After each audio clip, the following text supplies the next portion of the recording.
da yol gedir. İslamlı yani oradan kalksın. Ağacın yanında da kırmızı var. Buradan da. Остановись. Остановись. Nazire Meryem'e yol ver. Оу, это что такое? Ой, блин, nasıl gördüm burada?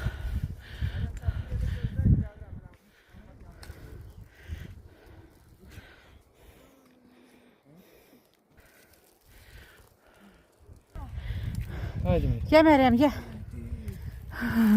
Gör haradırmışmışıq biz. Gel gel gel.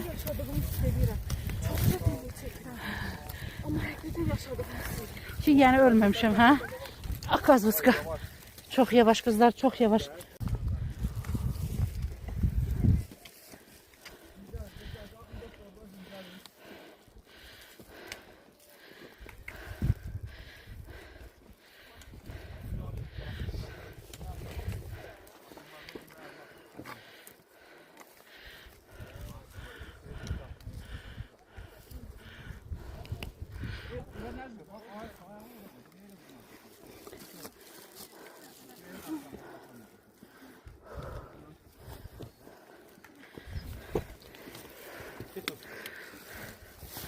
Otur. Otur Roza otur.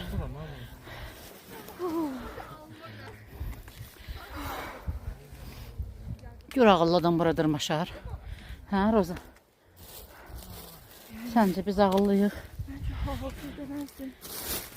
Ben neyik biz? Neyik, kimik? Bekarıq. Gör burada nə?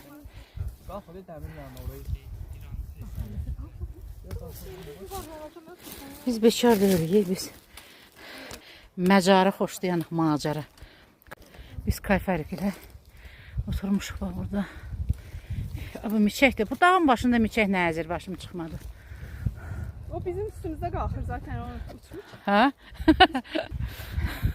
Yo yo. Her defa başka başka. O Vikinglerin çirəyində. Ha, oturmaq gözəl şeydir, oturaq. Su içək, heç yadıma su düşmür vallahi mənim. Emin pastayanı deyir su iç. Yaxşı. 1700 metr hündürlükdəyik.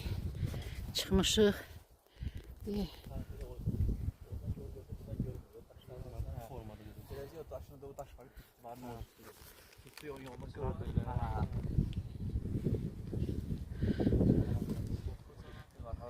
Gel Roza, gel. Bakın здесь. Пока их. Сейчас, подожди. Gel gel Şabe hanım gel. Sola sola.